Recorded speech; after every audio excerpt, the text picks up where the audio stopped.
Hello friends, little ബീറ്റ്സിൻ്റെ പുതിയൊരു എപ്പിസോഡിലേക്ക് എല്ലാവർക്കും സ്വാഗതം. ഇന്നൊരു ഡിഫറെൻറ്റ് റെസിപ്പി ആയിട്ടാണ് ഞാൻ എത്തിയിട്ടുള്ളത്. ഇന്ന് നമ്മളൊരു സ്പെഷ്യൽ ചിക്കൻ കബാബാണ് ഉണ്ടാക്കാനായിട്ട് പോകുന്നത്.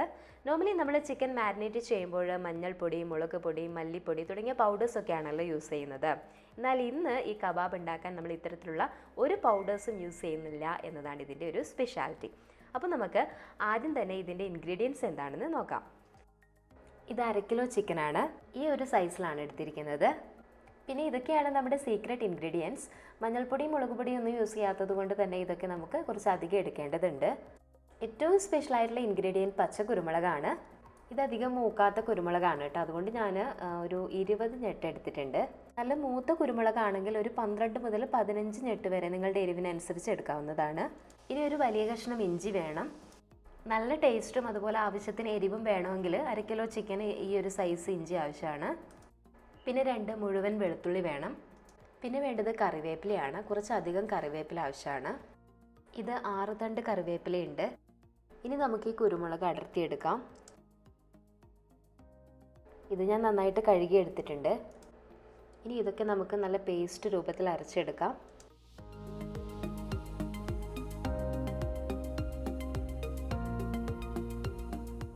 കണ്ടില്ലേ, ഇതുപോലെ നന്നായിട്ട് അരച്ചെടുക്കണം. ഇനി നമുക്ക് ഈ അരപ്പ് ചിക്കനിൽ ചേർത്ത് ജസ്റ്റ് ഒന്ന് മിക്സ് ചെയ്തെടുക്കാം.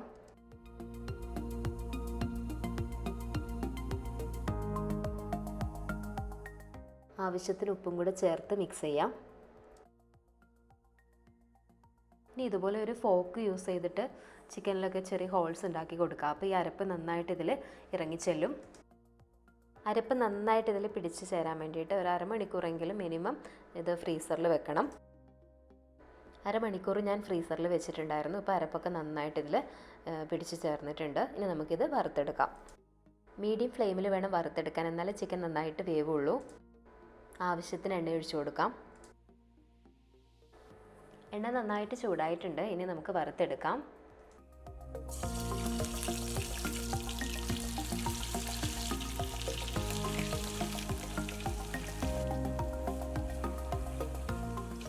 നല്ല ക്രിസ്പി ആയിട്ട് വറുത്തെടുക്കണം.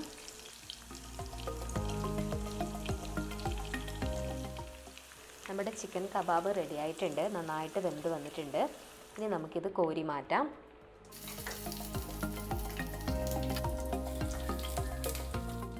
ഇനി ഇതൊരു സെർവിങ് പ്ലേറ്റിലേക്ക് മാറ്റാം. അപ്പോൾ എല്ലാവർക്കും എൻ്റെ ഈ റെസിപ്പി ഇഷ്ടമായെന്ന് ഞാൻ വിചാരിക്കുകയാണ്. സമയം കിട്ടുമ്പോൾ നിങ്ങളിത് ട്രൈ ചെയ്ത് നോക്കുക. കാരണം പച്ചക്കുരുമുളക് അരച്ച് ചേർക്കുന്നതുകൊണ്ട് വളരെ സ്പെഷ്യൽ ആയിട്ടുള്ളൊരു ടേസ്റ്റാണ് ഈ കബാബിനുള്ളത്. ഇഷ്ടമായാൽ കമൻറ്റ് ചെയ്യാൻ മറക്കരുത്. അതുപോലെ ഇതുവരെ എൻ്റെ ചാനൽ സബ്സ്ക്രൈബ് ചെയ്യാത്തവരുണ്ടെങ്കിൽ സബ്സ്ക്രൈബ് ചെയ്ത് സപ്പോർട്ട് ചെയ്യുക. അപ്പോൾ പുതിയൊരു വീഡിയോ ആയിട്ട് വളരെ പെട്ടെന്ന് തന്നെ എത്തുന്നതായിരിക്കും. താങ്ക്